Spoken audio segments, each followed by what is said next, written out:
3,3 милиарди евра помош кои пристигнуваат за борбата против пандемијата во регионот се предмет на многу строги контроли од страна на Европската Унија. Комисијата најави дека многу внимателно ќе го следи патот на фондовите кои ќе пристигнат во земјите на Западен Балкан. Тоа значи ревизија и воспоставување на контролни механизми за да се пресретнат евентуални злоупотреби, а доколку има сомнеж за тоа, ви се отвориле истраги. Од крајот на април земјите од регионот не треба повеќе да бараат посебни дозволи за увоз на медицинска опрема потребна за борбата против вирусот. Но како е кај нас? Ке се правили ревизија на трошењата. Со мене во студиото е Максим Ацевски, главен државен ревизор. Добро вечер, господин Ацевски, ви благодарам што дојдовте во Еврофокус на оваа тема.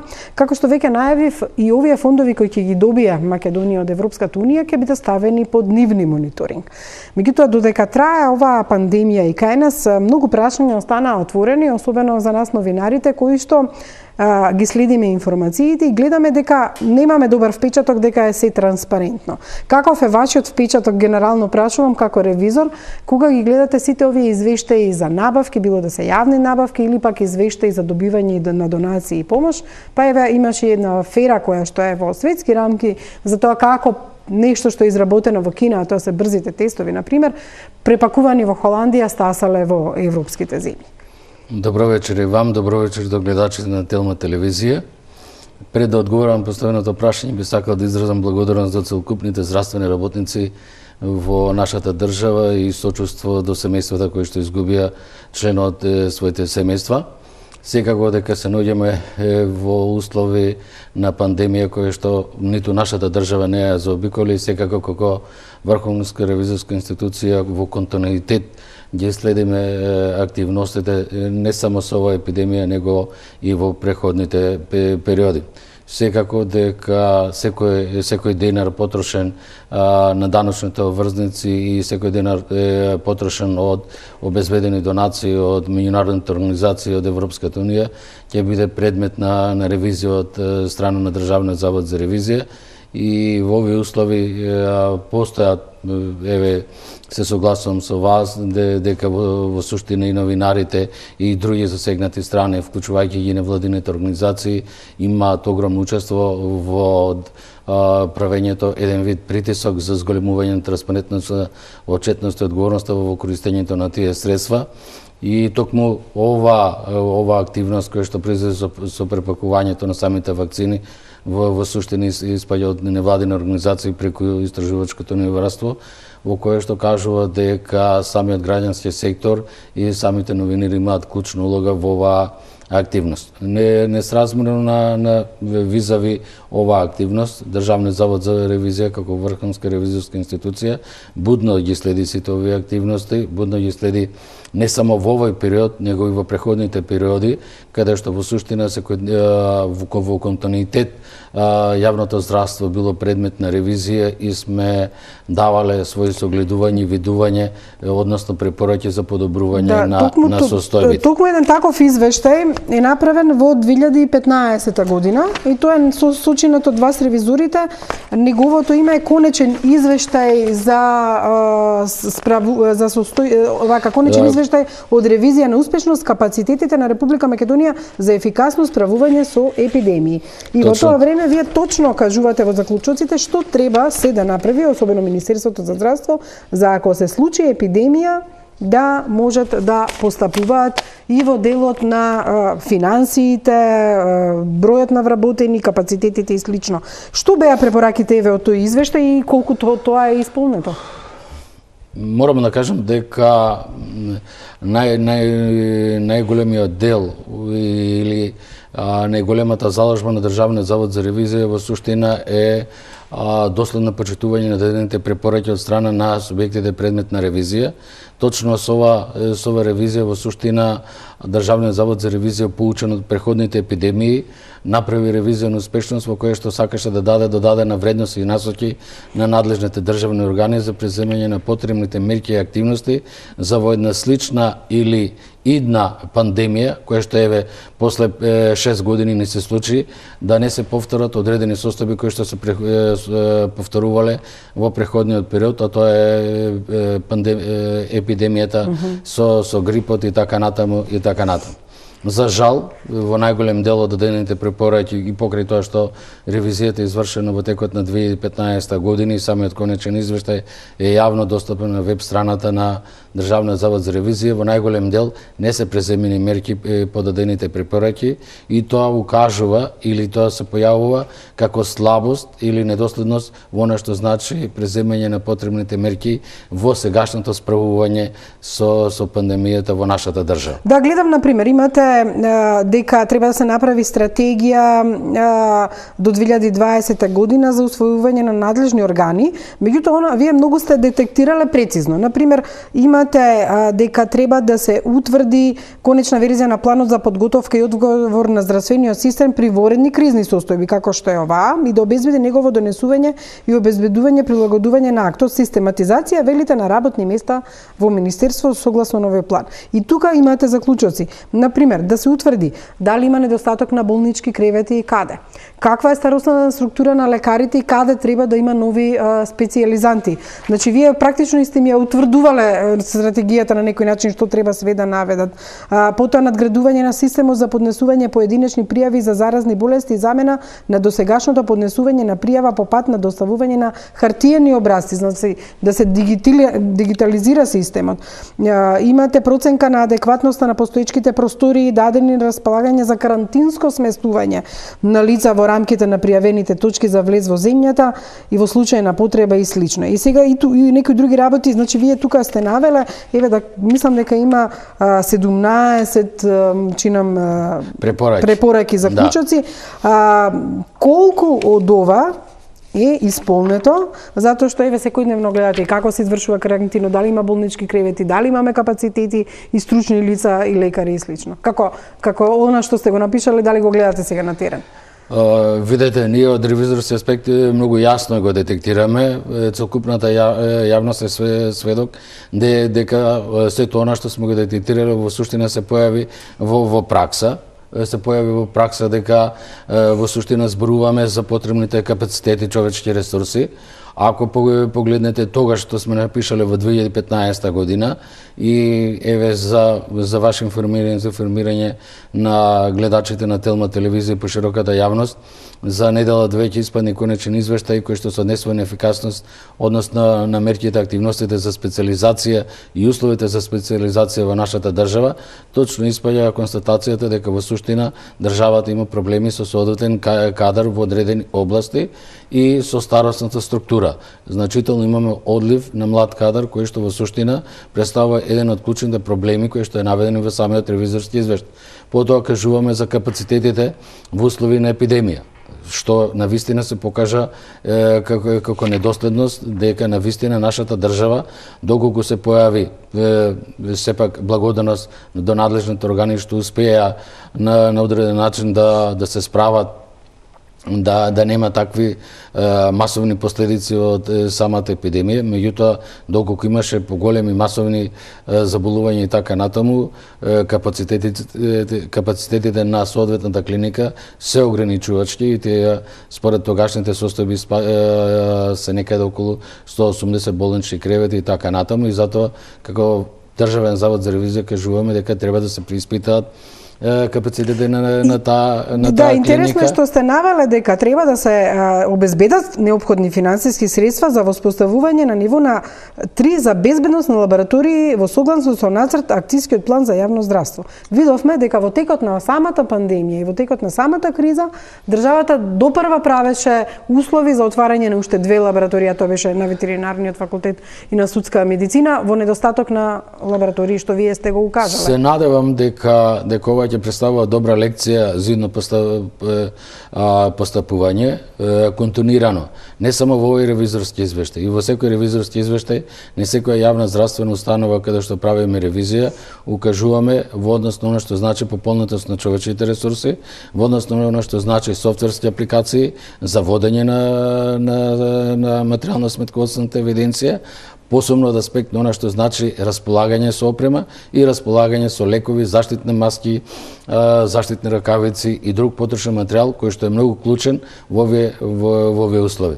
отсуството или недоследното почитување на одредбите од Закон за здравствена заштита, каде што е уредено со член 92г, каде што бара секоја јавна здравствена установа да воспостави таков систем за да се обезбеди национален систем за евидентирање на материјалните средства и воедно со истиот закон е воспоставена обврска за евиденција на целокупната опрема со која што располагаат јавните здравствени установи, предизвика да надлежното министерство има отсутство на точни и веродостојни информации за она што располагаме. И затоа, на пример, се појави недостиг на одредени заштитни средства во текот на справување на вие тука сте навели епидемијата. како треба да се комуницира, дека треба да има усогласена комуникација на ПЗУ и Министерството, кој треба тоа да го координира. Дури ли се навеле дека особено внимание да се обрне на тестирање на оперативните планови за справување со пандемски грип, како и подготовки за справување со кризни состојби и епидемии од пошироки размери.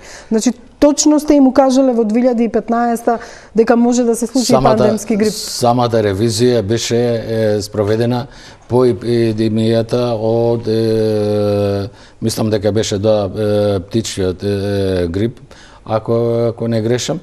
И во суштина, врз основа на тоа, за да не се повторуваат грешките, заклучивме и морам да кажам дека јас бев раководител на секторот со кој што раководеше со оваа ревизија и се гордеам на утврдените состојби, благодарност до ревизорскиот тим кој што учествуваше во самата ревизија. Меѓутоа, жалам што понекогаш самата администрација недоволно сериозно ги сваќа нашите препораки и недоволно сериозно пристапуваат кон нивна имплементација. Велам, доколку се преземат одредени мерки по дадените препораки содржани во ревизорските извештаи, секогаш можеме подобро да се справиме во однос на тоа што го правиме, да речеме денеска, или тоа што ќе го правиме во понатамошниот период. Ќе направите ли контрола на успешност како се справиле со оваа епидемија, за да проверите што од тоа примениле и за да укажете конечно да нема грешки? Видете, ние во суштина ќе направиме ревизија на преземени мерки по дадените препораки на самиот конечен ревизорски извештај на дадените препораки, но во исто време, бидејќи се подигне сомнеш за начинот на користење на средствата и така натаму, и покрај тоа што владата на нашата држава континуирано прави пресконференции, има безброј заклучоци во кои што наложува на надлежните служби на владата за комуникација постојано да информираат јавноста, наложува на надлежните министерства постојано да информираат за случувањето преземените мерки. Гледате и самиот министер континуирано дава информации, меѓутоа понекогаш затајува самата администрација. Еве лично ќе ви кажам примерот, каде што да речеме јас како главен државен ревизор лично барав од надлежното министерство да изврши апдейтирање на информациите кои што се однесуваат на дадени на правните субјекти кои што дале донации. Незамисливо е надлежното министерство да не може, односно самата администрација во надлежното министерство да изврши апдейтирање на податоците за давателите на донации повеќе од 2 недели. Да, затоа што тие најавија дека ги дадат, еве како пример може да видиме и вие како главен државен ревизор дадовте донација, дадена е донацијата и таа е објавена на вашиот веб-сайт. Таму и јас ја најдов на веб-сајтот дека сте дали донација. Меѓутоа, укажувањето ваше е во смисла на тоа да се спречи понатамошен можеби судир на интерес, доколку фирма или поединец добија за возврат некоја сделка за набавка на маски или друга опрема, независно дали е во ковид или не, или во која смисла мораше Министерството за здравство, како што вие сте направиле на вашиот веб-сајт, да ги објави така сите донатори? Јас мислам дека пред се чувство на одговорност на секој од сите нас, вклучувајќи и мене како главен државен ревизор, меѓутоа и сите вработени во јавниот сектор и сите менаџери во приватниот сектор како општествено одговорни, да во оваа ситуација помогнеме на државата да се справи успешно со пандемијата, бидејќи се работи за животи. Секој живот е поскапо, било кое средство кое што ќе се потроши, и секој спасен жител на нашата држава е успех на сите нас и на здравствените работници. Меѓутоа, Мојата сугестија беше во однос на тоа дека мора навремено да се информираат граѓаните на нашата држава, мора навремено да се пласираат информациите за добиените донации, но во исто време мора соодветно навремено да се информираат граѓаните за начинот на користење на јавните средства.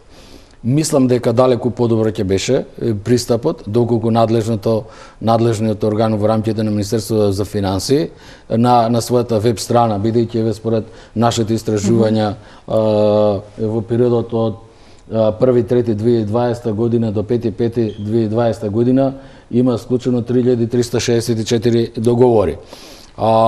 По-транспарентно е доколку на самата веб страна електронски систем за јавни набавки имаме посебен таб кој што се однесува на договори за додување на средства за набавка на медицински апарати, за набавка на медикаменти, за набавка на заштитни средства во борба против епидемијата, отколку да ги оставиме сите засегнати страни, вклучувајќи и вас, новинарите, невладените организации и нам како Државен завод за ревизија, да истражуваме и поединечно да пребаруваме кои се тие договори. Во моментов, например, немаме јасен одговор какви се денации се направени за овие брзите тестови, затоа што видовме во Дебар тестовите биле произведени во Кина, добиени се како донација од Холандија. И сега ние и самите донации не се завезени точно кој е производител, која фирма е донатор, како е стигната преку која влада и слично. Ние одиме чекор по чекор, прашуваме кај министер, па прашуваме во Малмет, а не можеме да дојдеме до конечниот одговор. Клучно прашање се поставува во суштина контролата на квалитет и квантитет. Меѓутоа сметам дека во интерес на јавноста, се надевам дека тоа ќе представува една јавно дадена препорака на надлежните органи дека во услови кога започнавме во преземање на мерки и активности за набавка на средства согласно заклучоците на владата на нашата држава за заштита на вработените и заштита на граѓаните на нашата држава, да имавме точно пропишани одредени образци по кои што договорните органи би можеле да постапуваат и да додолуваат договори за јавни набавки. Сите договорни органи во суштина беа оставени сами на себе да се справуваат со дефинирање на техничките спецификации и тендерската документација и искрено да кажам, јас не сум лекар, не сум специјалист и јас сум еден од договорните органи каде што на пример набавува средства за дезинфекција и средства за заштита на моите вработени и де факто имавме проблеми во дефинирање на квалитетот и видот на сите оние заштитни средства кои што треба да ги набава. Доколку државата, односно надлежниот орган и испаднеше со одредени дефинирани образци кои што сите договорни органи би можеле да ги користат и јасно се кажеше бидејќи самите сте сведоци дека имаме разни толкувања во јавноста кои што произлегуваат. Од една страна, само да се докажам, од една страна кажуваме дека треба да носиме заштитни ракавици, од друга страна испаѓа професор или собственик на фармацевтска куќа каде што кажува дека носењето на ракавиците не врши никаква улога.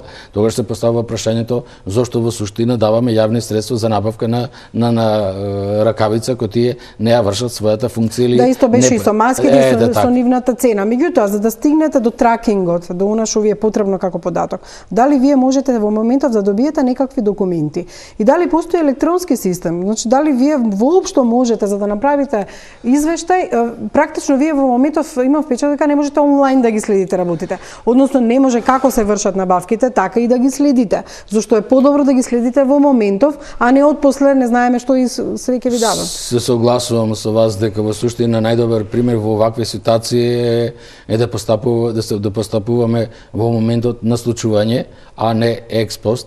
Меѓутоа, за жал, нашето законско решение во суштина дозволува да учествуваме по завршување на фискалната година, односно по завршување на самата активност, за разлика од другите искуства, да речеме, каде што во една Швајцарија имаме тука, направивме истражување и континуирано во овие услови добиваме известување каде што главните државни ревизори испаѓаат со одредени констатации, видувања што направиле и на кој начин се справувале со преходни искуства кои што тоа ние сме го направиле во 2015 година. Еве да речеме, имаме пример во Швајцарија каде што во текот на 2001 година, каде што во спасување на една државна компанија, судот за ревизија учествувал директно во самата имплементација и полесно е да учествувате во текот на имплементацијата и може да дадете препораки во текот на имплементацијата кои што ќе бидат покорисни отколку да настапувате по завршување на целата активност. Дали тие имаат воопшто и посебно сметководство има за набавките сега за поврзани со ковид во институциите? Еден од заклучоците на главниот кризен штаб на нашата држава е сите државни органи да воспостават посебно сметководство за сите средства кои што се наменети за справување со пандемијата, односно со COVID-19 и мислам дека тоа треба да доследно да се почитува. Да, меѓутоа, иако имаат посебно сметководство, кај нас не постои дали утврдено со закон за да можат од сите документи да постои електронски систем каде што вие можете да влезете и да ви бидат доставени сите податоци, бидејќи по овој разговор со вас ќе бидат имаме дебата со антикорупцијската комисија и еден експерт во однос на тоа како се превземаат податоците и дали се превземаат податоците. Имаме влада која носи акти со законска сила бидејќи немаме собрание. Меѓутоа јас имам впечаток не само сега, генерално како ревизори вас не можете веднаш да ги добиете сите податоци што ви се потребни. Согласно законот не можете. Сосема сте во право. Главен или една од научените лекции во овој период е во суштина отсуството на електронска документација. Согласно Закон за сметководство за буџет и буџетски корисници нема буџетските корисници и единките корисници немаат во суштина обврска да создаваат или генерираат целокупната документација во електронска форма, него едноставно имаме софтверски апликации кои што се водат само деловните книги, а целокупните докази врз основа на кои што се водат или евидентираат трансакциите во деловните книги е во суштина во хартија. Тоа укажува на потребата дека државата треба да размислува во однос на воведување и изменување на законските решенија во кои што во една слична ваква или идна ситуација целокупната документација би била расположива на соодветен сервер, каде што ние со далеченско пристап би ја пресемала целокупната документација и непречено би извршиле ревизија на одреден субјект кој што би бил предмет или опфатен со годишната програма за работа. Тоа укажува дека треба да размислуваме веќе, како што рековте и преходно и самите представници на Европската Унија, дека треба да се размислува во сферата на дигитализација, треба да се размислува во генерирање на софтверски апликации, но и треба да се размислува во насока на менување на законските решенија кои што бараат хартиена, а не електронски воспоставена евиденција и докази, односно генерирање на електронски документи и секако менување на самиот закон за државна ревизија во кое што се надевам по спроведување на парламентарните избори во нашата држава ќе пристапиме кон менување на нашиот закон, односно на законот за државна ревизија во кој што ќе го уреди начинот и можноста Државниот завод за ревизија да учествува во самата имплементација, односно ревизија во моментот на давање на одреден или преземање на одредени активности, а тоа да речеме еве сега давањето на државната помош на приватните компании и така натаму. Да, тие ќе бидат објавени од понеделник најавија, па ќе видиме. Меѓутоа за крај прашањето, со оглед на тоа што се случи кај нас да не функционира собранието во услови кога владата може да донесува уредби со законска сила. Мислам дека единствени корективи кои остануваат се антикорупцијската комисија и вие ревизорите. Од друга страна, вие не можете онлайн да ги следите работите. Како ќе успеете да направите ревизија на сето ова и кога? Ние ќе направиме ревизија во текот на 2021 година врз основа на критериумите, а тоа е критериумот материјалност и значајност за државата. Материјалност значи од аспект на вредноста и она што значи значајност, додадената вредност со самата ревизија. не би правеле ревизија на нешто што нема да даде додадена вредност, но би направиле ревизија на оно што значи додадена вредност, еве на пример на самата ревизија која што е спроведена во текот на 2015 година и која што сме дале одредени препораки и кои што би требало да бидат имплементирани, но за жал се покажува дека не се имплементирани, и во таа насока би преземале активности врз основа на критериумите кои што ги имаме на располагање за утврдување на субјектите предмет на ревизија. Водејќи со тие критериуми ќе бидат утврдени субјектите предмет на ревизија и секако дека целокупната оваа помош и овие донации и фондовите од Европска унија исто така се може да стават под лупа на ревизијата. Апсолутно ќе бидат предмет на ревизија и секако ќе биде известена јавноста, но за жал со закъснување во одреден период. Тоа е најголемиот проблем што вие немате одврзани раце во моментот како се набавуваат да речеме маски, ракавици, опрема, така да правите ревизија. Како доаѓаат донации, така да ги ревидирате и кои се донаторите и како се... За жал, тоа е во овој момент тако е законското решение и во овој момент не можеме ништо повеќе да направиме од она што континуирано сме го давали како препораки.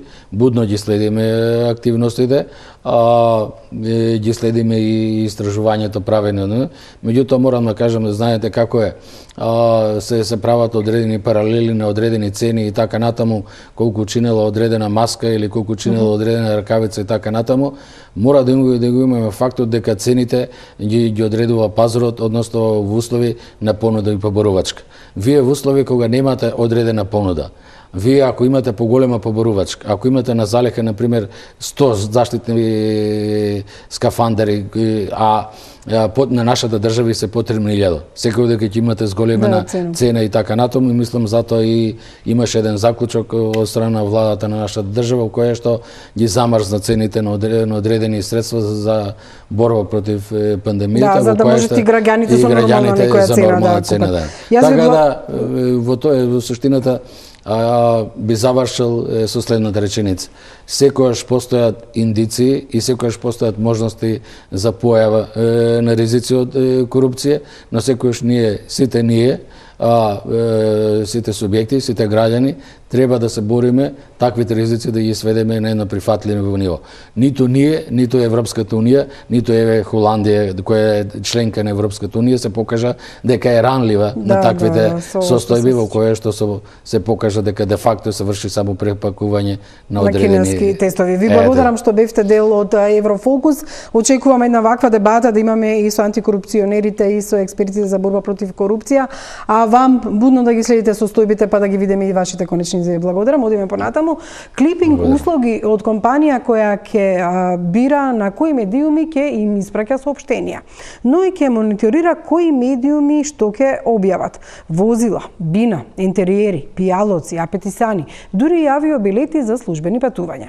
Ова се само дел од јавните набавки кои ги исклучуваат институциите за речиси 2 месеци од кога трае воредната состојба во земјава предизвикана од пандемијата со вирусот COVID-19. Еврофокус истражуваше дали и колку државните органи, агенции, јавни и државни предпријатија, општини се придржуваат до заклучокот на владата со кој им се забранува да склучуваат договори за непотребни